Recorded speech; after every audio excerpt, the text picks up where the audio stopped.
they're going to be very meticulous in how they go about finding these caterpillars. Other ways to help birds, always like to start out with these, just reminding folks, there's more than just putting out bird feeders you can do to help birds. Planting native plants, very critical piece of this. Planting native plants can help give birds, some additional food sources as well as spaces of safety around your feeders. So creating a nice habitat around your bird feeders is great. Keeping cats indoors. Cats are, one of the top killers of birds in North America and around the world. So keeping cats indoors or promoting getting feral cats to be adopted, etc. Treating windows to prevent against window strikes. Windows are another big killer of birds. Birds don't understand what a window is or a reflection, and so, or at least most birds don't. And so they'll have issues and collide with windows because what they see they don't understand as a reflection. Avoiding pesticide use. Birds eat a lot of insects, so really considering, is this pesticide a necessary add-on, or am I doing it for a problem maybe that doesn't exist yet? And drinking Smithsonian bird-friendly coffee. The birds that we have here in the summertime, some of our favorite, most colorful birds, they winter in Central and South America where a lot of coffee is grown. Well, if it's a plantation that clear cuts the natural forest to grow coffee, then all of a sudden you have wiped out winter habitat for a large number of birds. Whereas bird-friendly shade-grown coffee farms, they grow the coffee within the natural forest, maintaining canopy, allowing then for migratory and wintering birds, from North America and from Central and South America, then to spend their time in a healthy habitat where then they can still feed, and build up those fat stores over winter. Okay, so enough of all that. Let's get into why you're here today. So when we're talking unfeathered friends, we're talking everything from bears to deer, to mice, to rats, the things that mice and rats attract. Some of you really don't like those probably. But for a lot of people, it's just the squirrels, right? It's really the squirrels that cause the problems. But let's go through a handful of examples of other organisms, other animals you might experience at your feeders. So obviously one of the big ones, the previous squirrel, that's a red squirrel. This is a fox squirrel. Throughout the western part of North America, fox squirrels are actually not native. They were introduced. So they're an invasive species, and they're actually really harmful to bird populations, more than just because they'll raid your feeders, but also because they eat the young and nests of native bird populations. So fox squirrels actually have a really harmful impact on a lot of birds that are not used to having them around during nesting season. Again, because fox squirrels were introduced into habitats where they did not occur naturally. Bears, if you live, anywhere in the US, you might experience black bears. If you live in the Western US, especially in the Rockies, you might experience grizzly bears. Having a squirrel at your feeder, that's one thing. But bears at feeders cause problems. And, there's a saying, a fed bear is a dead bear. So, really thinking about how we can mitigate or deter against bears is a big thing we all need to think about, because it can be a problem for the bears and it can be a safety problem for humans as well. I had a bear visit my feeders this summer, wanton destruction. Just it flattened everything around my house. And it was just a black bear. And it only passed through one day, and it tore every last thing I had down. And I had everything in a way that was supposed to deter the bear, make it harder. Didn't matter. Bear tore it all down anyway. So thinking about, how can you prevent just complete and utter destruction of your backyard if a bear does come through? Who else might visit? Another squirrel. You're going to notice there's a pattern to how this is happening. Another squirrel. We have flying squirrels. It's a nocturnal squirrel, and we have flying squirrels throughout much of northern North America, southern North America. Not everyone has flying squirrels where they live, but flying squirrels do exist. It's not just Rocky from Rocky and Bullwinkle, right? But they're real and they're nocturnal, and they will come into feeders. So they're not as big of a problem because they're they'll come in, they'll grab a couple of things, and then they leave. They're very, very wary, because at night they have to be on the alert for predators, things like owls. But flying squirrels also will visit feeders. Raccoons are notoriously intelligent, and so it doesn't matter what you do, they're going to find a way to get in your feeder somehow, if possible. So just another species to be aware of, because they can cause some damage to things. With a lot of these, you have to worry about the potential of disease. Raccoons can carry some pretty gnarly dangerous potential diseases and stuff. So, if you're getting raccoons at your feeders, trap and relocation, things like that can also work, but then we'll talk about other ways to deter them. Not one that visits your feeders up top, but visits them down below, and that is the mouse. And so mice, they don't really cause much problems for you from a feeder standpoint, but what they can do is then, once they're attracted to that seed falling to the ground, then they might look to where's a safe, warm place I can go after I'm done with that. So, thinking about how we can, do things to help, limit the attraction of our smaller rodents, and then what those attract, which I didn't put a photo, so I'm not about to scare anybody. There are no snake photos in this presentation, as far as I know. Hopefully one didn't slither in on me. But mice attract snakes. And so depending on where you're at, Emily, I think your microphone is unmuted and we can hear you through it. So wherever you're at, if you're in the southwestern US, you've got a lot of snakes there. So if you're going to feed, you need to be cognizant of the fact that, your feeders, the things that fall out of them could attract rodents and could attract snakes, same for the southeast. As you go further north, fewer and fewer dangerous snakes. But still, mice also can carry diseases, that can be potentially dangerous to humans. So again, just another species to think about when we're going through our, prevent, deter, mitigate. Deer are a big one. They maybe don't cause too many issues, and they're pretty easy to mitigate for, in that you just you keep your feeders high enough, they'll come through maybe to clean up some of the stuff on the ground, but otherwise deer aren't going to give you too many problems. The biggest danger with deer is if you live near a road and you're feeding and you attract deer, it's potentially dangerous for the deer because they could get hit by cars, but also then the artificial density that's created by feeding deer. Not as dangerous to birds usually, unless there's a pathogen going through, when there's salmonella, we talk about, how we defend against salmonella. But with deer, that big of a group coming together to feed in an area can be detrimental to their herd health. So something to consider is, how can we prevent deer from wanting to come in and spend too much time? Everybody knows this little fella here, the brown rat, Norwegian rat, whatever you want to call it. Common, in especially populated areas. So if you live in populated areas, but there's many species of rats that can visit a feeder. So not just this one, but rats can cause a lot of problems from damage to property to spread of disease and things like that. So just another, when we talk about how to work against those that come underneath the feeders, we'll talk about some ways to hopefully mitigate against a lot of these. Another squirrel. You see the pattern? Squirrels, a lot of squirrels, right? A lot of squirrels out there. Squirrels are big seed eaters, so we're going to see a lot of squirrels. So this is a least chipmunk, which is a species of squirrel, if you didn't know. And I have one right here at my house that comes in and cleans up under my feeders.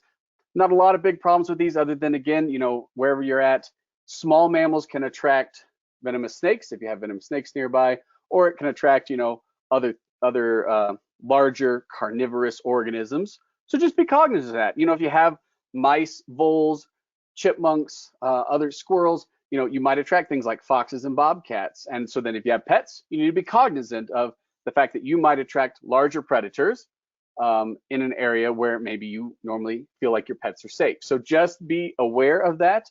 When you attract wild animals, you attract wild animals, okay? So just, something to be cognizant about, that, hey, I'm attracting these amazing species, and I really want to enjoy them, and it's great and everything, but potential conflict could arise. So just consider it. Again, not saying you don't want to attract these adorable little least chipmunks, but if it's going to attract larger predators that could potentially hurt one of your own animals, think about how we can prevent that from happening. Another one that might visit, often thought of as a dangerous animal, and yet probably the least dangerous animal on this list. Yes, the least, even probably far less dangerous than a mouse or that least chipmunk, the opossum. Not a rodent, so it's not a squirrel, it's not a mouse, it's not a rat, okay? It's not a deer, it's not a bear. It, in fact, is our only marsupial. Yes, marsupial as in it has a pouch, right? Like a kangaroo or a koala. Its babies are born so tiny and so small because they're born in such an early stage of development that they're far beyond just helpless. They're like sizes of rice, and they live inside the pouch and grow inside the pouch like a wallaby or a wombat or something like that. Is a wombat a marsupial? I'm confusing myself now, but it's a marsupial. And so many times we think of marsupials as only being in Australia, but this is our marsupial. And not only is it our marsupial, they are amazing, amazing for habitat and human health.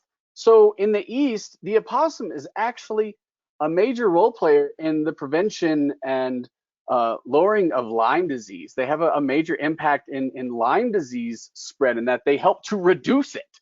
And then they're big predators for things like snakes and other smaller ground dwelling critters. And so they're actually really beneficial. They're not very dangerous. They're not there probably are cases of them, occasionally where one, maybe has been found with rabies, but they're not a major vector for rabies. They really don't cause a lot of problems, other than they might come into the under part of your feeders and help clean up. And as with all animals, again, potential for zoonotic diseases, but nothing so alarming that you need to go out and try to trap or get rid of it. As long as it's not damaging your property or your creatures, your critters, whatever, they aren't a major issue. But again, if they start to cause it, how can we do that? But if they are, trap and relocation is great, especially again because they provide ecological services, with what they do for Lyme disease that would otherwise cost humans money to go out and do. So the opossum is great. And again, they're not actually aggressive. They'll hiss and things like that, but the hiss is just a bluff. They're not really that aggressive. They're just scared. And then obviously, they'll play dead sometimes if you scare them too much. So be wary of the possum. I wanted to finish on this because that face is just the cutest little face. And again, such a cool animal. Our only marsupial. How about that? Okay, so let's jump into our three big areas: prevent, deter, and mitigate. So prevention means we are trying to stop the organisms from being able to reach the food in any way, shape, or form, so that they just realize they can't do it and they give up and leave. And so ways that we can prevent non-bird animals from accessing our feeders, mammal resistant feeders. So whether they're squirrel resistant, raccoon resistant, they have a cage within a cage. You can see the suet cage here. It's double layered. It has the suet cage in the middle and then has the outer cage that's supposed to keep squirrels from reaching the suet in the middle. There's varmint guards in cages, where it's a cage built specifically to go around, maybe a tube feeder or something like that. There's the baffles. There's baffles out there that prevent squirrels from going up feeder poles. They work for raccoons as well. There's wildlife fencing that you can put out that it basically, deer can't come through it unless they want to hop over, but it might keep other certain creatures out. If it's well placed, things, you got rabbit fencing for gardens and things like that. You can use that as well to help mitigate or to help prevent against certain creatures from invading your feeder space. Another thing you can do is elevate your feeders. If you've got some mammals that come in, well, then start raising things up out of reach. That's what we do with our hummingbird feeders here in the Rockies, where we have them in areas where bears might be. Is we have them on pulley systems that keeps them out of the reach of bears. But it also works, for deer, raccoons, things like that. If you don't give them a place to climb to the feeders and you elevate them high enough, they can no longer access them. And eventually then they'll just give up and stop trying, or they'll figure out a way. So if they figure out a way, then you got to keep working against it, right? But oftentimes, if you can do it right the first time, they'll give up. And then, yeah, they might come in and clean up underneath, but we'll talk about how to prevent that or how to work against that. It's not always 100% foolproof prevention with any of these. You can put the cage, and then some organisms, they'll figure out, well, if I just shake the cage, the food falls out. Okay. So then what do you do, right?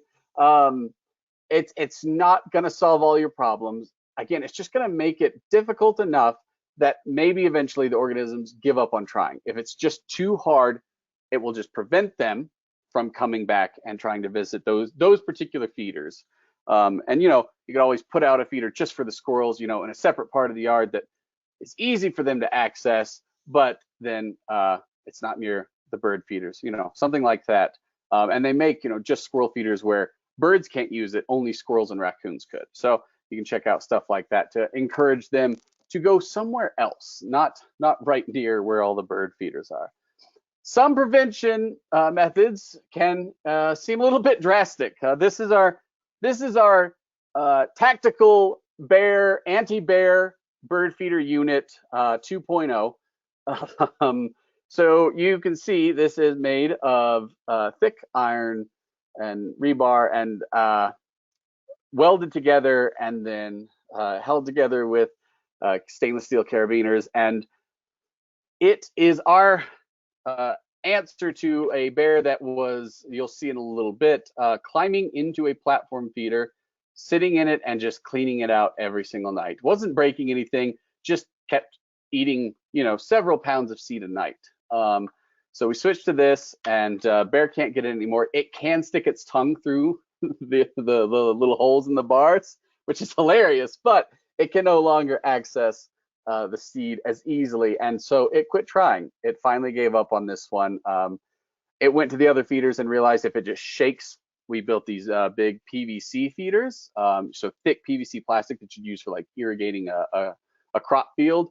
And so it's really heavy duty plastic that the bear can't break, but it just realized if it shakes it enough, all the seed falls out. So we got to work against that. We're going to have to elevate on some of those feeders there. This is at one of our research stations up in the mountains. So,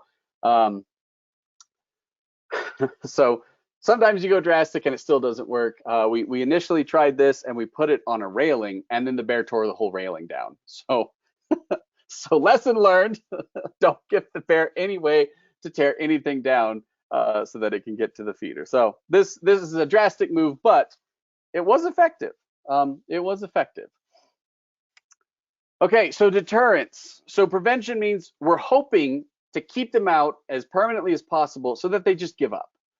Deterrence means, okay, you can't keep them out. What can you do then to basically start to habituate or condition them to where it's not their favorite place to go anymore, right? Especially if there's an easier place to access food, elsewhere in nature.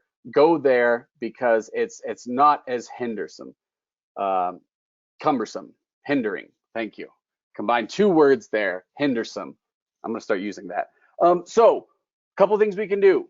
I use some fun language here, but deterrence, getting hot in here is referring to using capsaicin to deter against mammals. And we'll talk about more about that in just a moment. We'll kind of focus on that for a brief minute.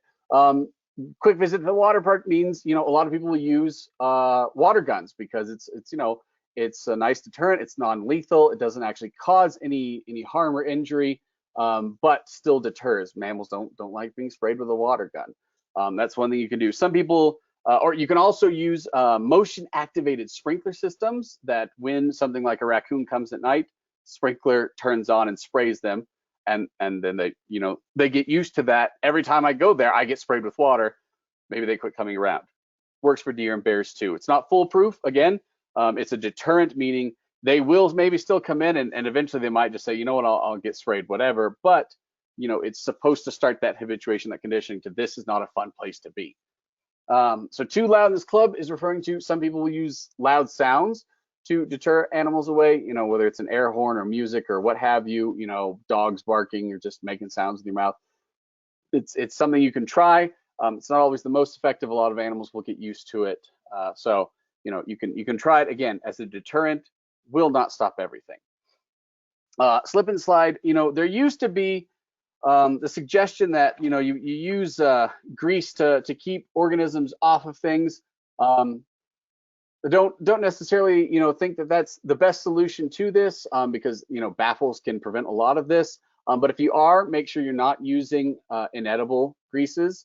We think of what suet is. Well, suet is just fat. So if you're gonna grease something up, use a fat that would be edible. So if something like a squirrel slips and slides across the grease. Well, if it's fat, then it's no different than them eating the suet out of the suet cake. So don't use things like Vaseline or any sort of inedible grease or anything like that. Use something that is completely safe if you're going to put it out. But again, probably the least of the suggestions here, because a lot of these work a lot better. The top two are probably some of the best, especially if you can get something automated. But I want to focus on the very top one, and that is the capsaicin, the pepper. So what capsaicin is it's the chemical basically that's found within certain types of peppers, and it's the heat. It is what makes things spicy, okay?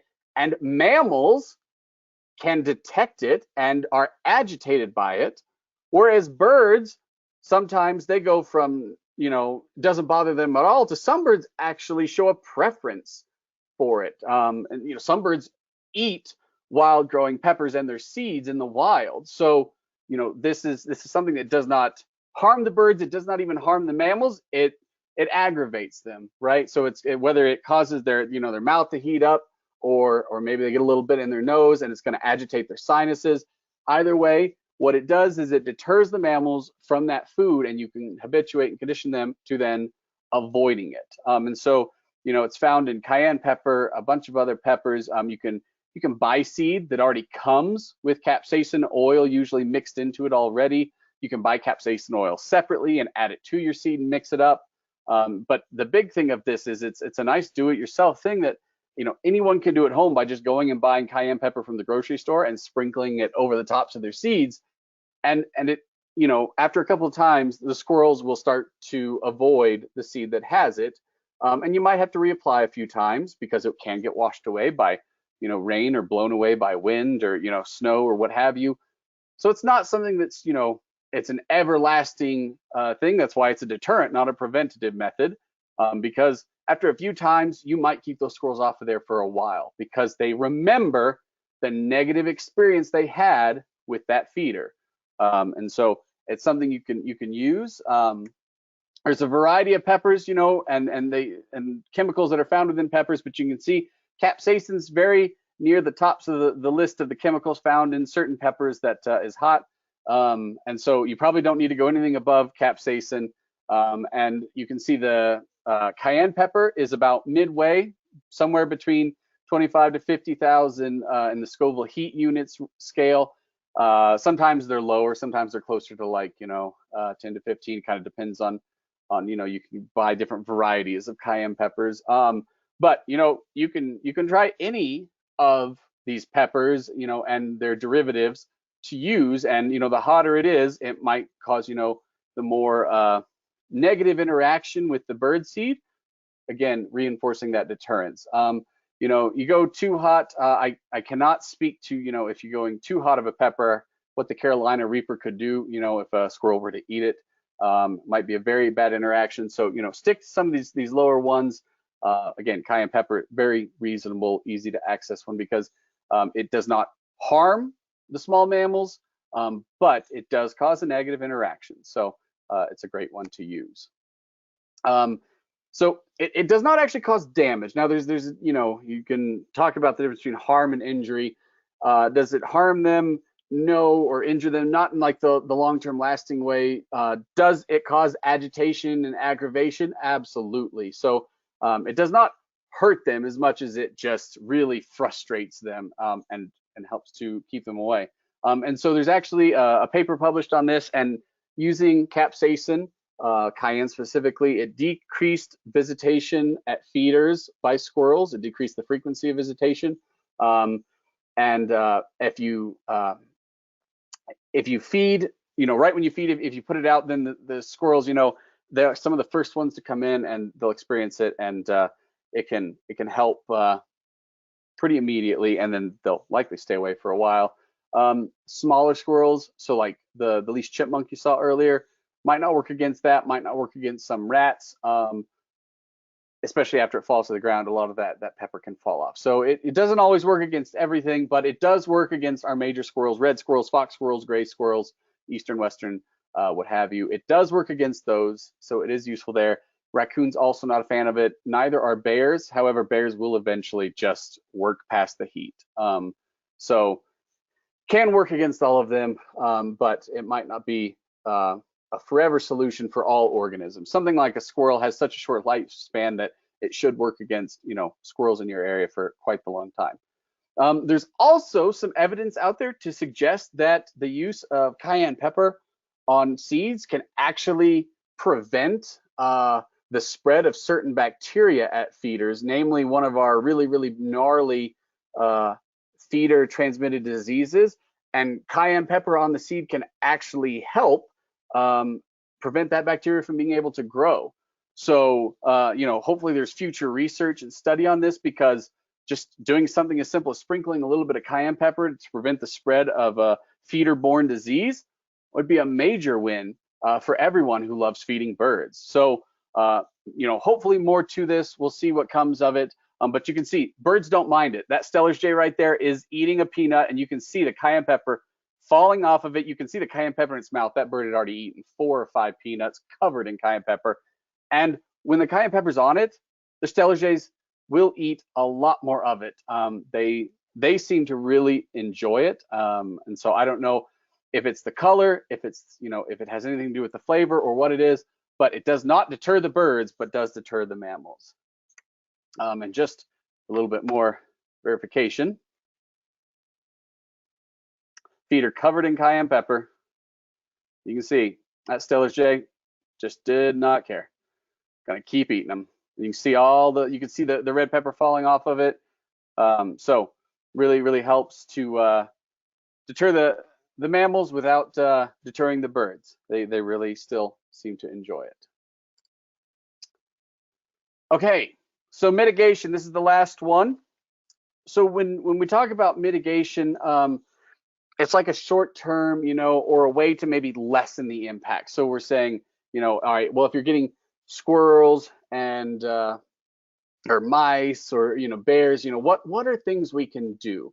So we'll talk about that for a few of each of these examples. So let's start with bears. If you have a bear in your area, one of the easiest things you can do is just temporarily remove your feeders. If you can't, put them up out of the bear's reach, or create the anti-bear feeder unit 2.0, which most people probably can't. You might have to take your feeders down temporarily, and that works for raccoons, squirrels, what have you. If there's no food there, they're going to be habituated to no food there, and they'll stop coming, at least for a while. So if you need to just slow things down, or you need to prevent another bear caused issue, take your feeders down for a while. The birds will come back. So if you take them down and then you put them back up, a few weeks to a month later, the birds will come back.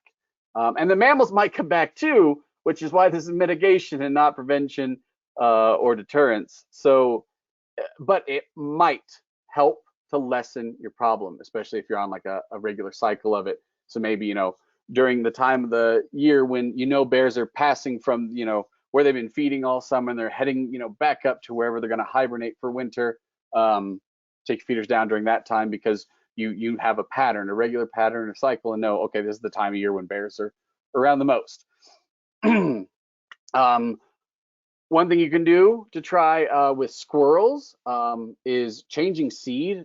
Safflower is one that squirrels don't always have a great palate for. They don't really appreciate it, but it doesn't always work. Or use a seed that squirrels appreciate less, things like millet or milo, where the squirrels are not as big of a fan of that as, say, peanuts, black oil sunflower seed, and corn. So, if you want to keep squirrels off of it, try changing your seed up to a different seed for a while and see, if that keeps them off. The things like Niger and canary seed for the small-billed finches, it's not as big to them. So, you can try something like that against things like squirrels and raccoons. But it might not solve all the issues. Again, this is mitigation. It might just lessen them for a while, and maybe the squirrels just don't view it as useful. Elevating feeders. This is for bears, deer. It can also work if you have the right setup for squirrels and raccoons. Especially if you can put baffles at the ends of whatever you're using. You're going to see I use a steel cable on a pulley system for my feeders, even here at my house, just to keep it out of the reach of the deer and the raccoons, as well as feeder poles with baffles. And so, raising things up, the higher you can get, the more difficult it's going to make it for climbing species to access. Squirrels can find a way to just about anything, but if you combine highly elevated feeders with a thin steel line and a baffle, well, that can really help to mitigate against the squirrels. Again, maybe not prevent them completely, but lessen how many or how readily they want to try to access that food. They don't like to be on those little skinny lines where they cannot quickly get away if a predator were to come through. So just something to try, to see if that doesn't help against your problems. Trying to reduce waste, whether it's a catch underneath your feeders to catch a lot of it so it doesn't hit the ground, or, just cleaning up, going out, raking it up, sweeping it up, throwing it in the trash can, things like that. Helps against especially the smaller ground-dwelling mammals that like to come in and clean up the after parts, things like this little deer mouse here. So doing things like that to help in the prevention of the smaller rodents from coming in. Whether you're trying to use a seed that's low waste or you're using some sort of catchment that you put underneath the feeder and catches some of the stuff that falls out, because we all know birds are messy, or you're just going out and cleaning it up. These are things, again, not going to prevent it completely because you can't get it all. Birds are messy and they're going to drop little pieces of sunflower seed everywhere, but it can at least help to lessen the impacts, and that's what mitigation is all about. So here's our hummingbird feeder wire that we use to raise our hummingbird feeders. And as you can see, this little Rufous hummingbird is actually clinging to the wire. It's a vertical wire on a pulley, and the feeders basically just get raised up. And so the hummingbirds don't seem to mind. In the wind, they blow a little bit more. So those days, the hummingbirds maybe don't use them quite as much, but in the summertime, we don't get terrible winds here, occasionally here and there. But, elevating them, it prevented the bear, because we elevated them high enough, it prevented the bear from being able to access the hummingbird feeders. No mammals have figured out how to access the hummingbird feeders anymore. And so now the hummingbirds get to enjoy them without interruption. So just one example, of some creativity you can use. And, if that's not your forte, then you might have to use some stuff that already exists on the market, which is, why I've got all these amazing WBFI members out there with some products that are really great at helping against a lot of these unfeathered feeder friends. Now, if you want to go the opposite way and you want to see what's coming into your feeders, see all these cool critters coming into your feeders, use a camera trap. And so this image here is a black bear sitting inside of a wooden platform feeder that was up at one of our research sites. And so this camera trap, you can see July 31st, 2019, so 3 years ago, 2 in the morning, climbed up onto the deck and then climbed up into the platform feeder, sitting in it, and then just ate it all. And you can see it's a very fat, happy bear because it's getting well fed. But if you want to see those organisms coming in, using a camera trap is a great way to just experience these things that otherwise can be difficult because you're sleeping at a lot of times, and some of these more secretive mammals are coming in, or maybe you're at work when the typical visitation is happening at your feeders during the day from certain mammals. So using a camera trap is a great way to get to capture some of those really cool moments at your bird feeders, even the ones you don't want, like a black bear coming in and sitting in your platform feeder. Okay, so with that, we can go on to questions. And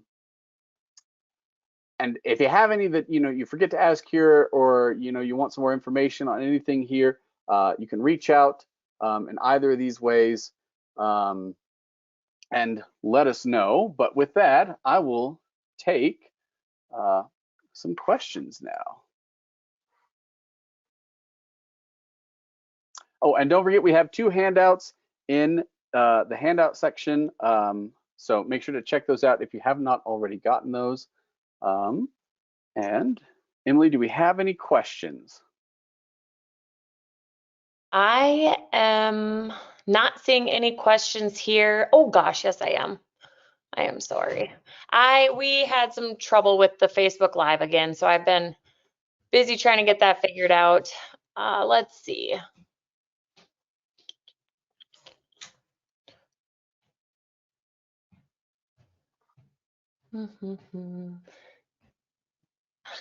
Monique said she wishes she could get cuter critters like chipmunk and deer. Um, Monique, I remember you said you're in Florida. Hopefully you're not getting any alligators at your feeders. Uh, I've heard some stories of alligators showing up in some very random places. she's wondering what other critters the cayenne will deter. So mostly it's going to be the ones that can actually detect that heat, and that's mostly going to be mammals. And so it can, it can work on almost any mammal that visits. It might have some deterrence. It's really going to be a tolerance level thing, and there's not I don't have a lot of great study on each of the species that we kind of talked about, or not even species but just groups. But bears, squirrels, it's going to work against. It will work against some rodents sometimes. Some small rodents eat peppers as a main part of their diet. So like the little chipmunks and ground squirrels, many of them eat peppers, and so that it's not going to work against them. That's their normal food. I don't know if it works on possums, but mostly it's going to be those medium-sized mammals. So if you have pets, do be considerate of that, because if they're sniffing the seed or licking the seed or anything like that, it's probably gonna make their mouth a little warm for a little bit. And so something to consider. If you have pets, make sure you're keeping your pets away from any capsaicin treated seed.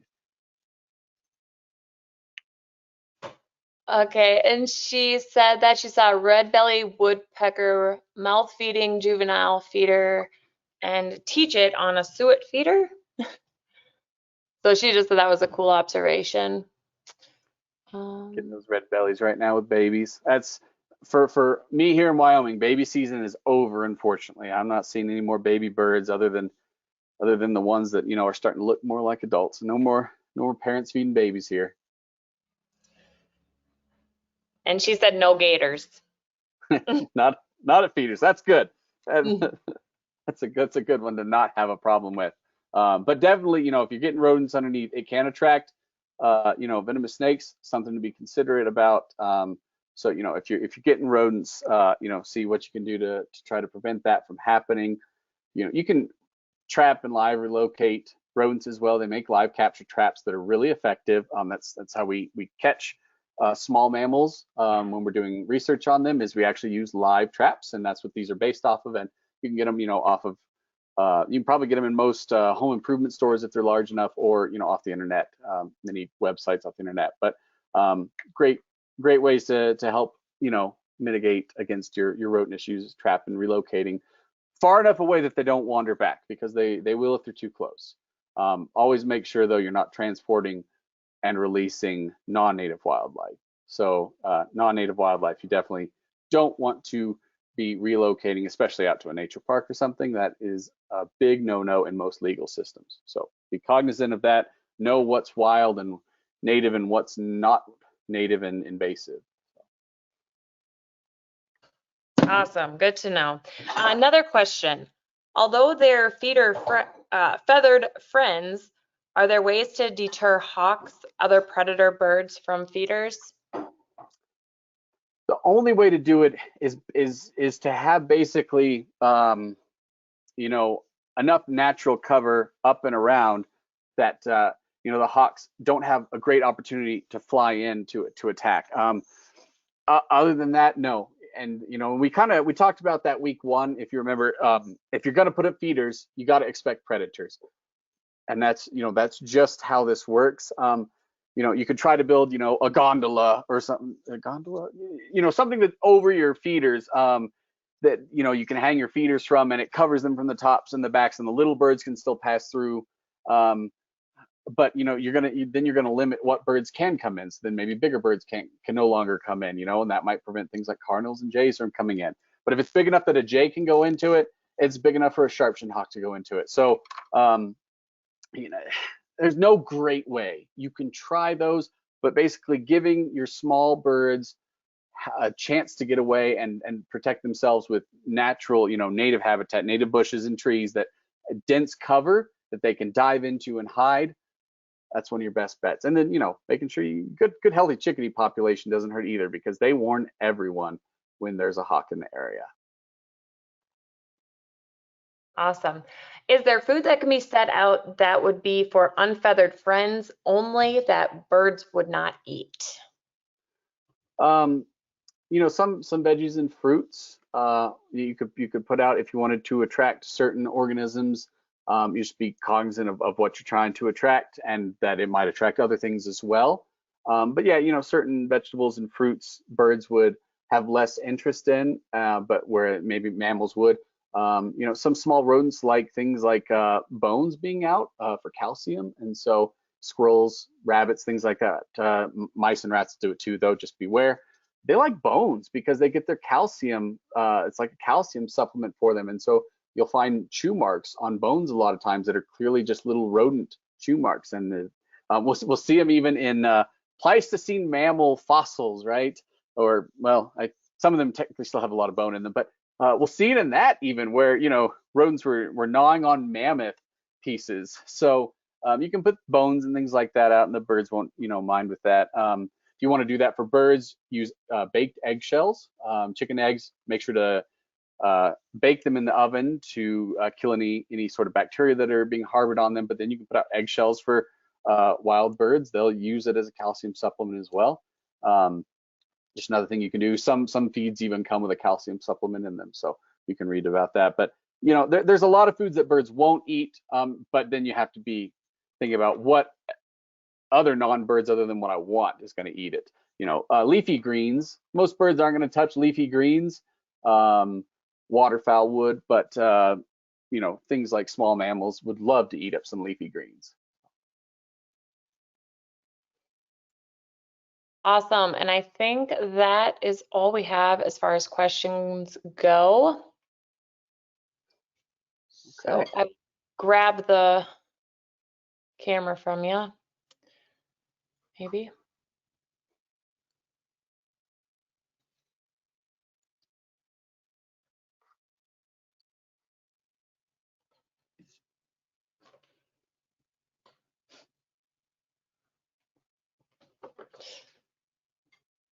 There we go.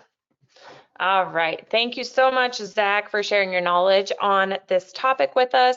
And you can join us again next week, same time and place, for our last webinar in the Ambassador webinar series.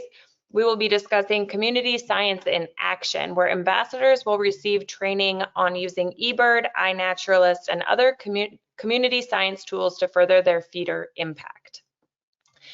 As always, make sure to follow Flocking Around, and I see I have the wrong slide up. There we go. Flocking Around and the WBFI on social media to stay in the know on upcoming webinars and events. And thanks again for being here, and have a great night, everybody.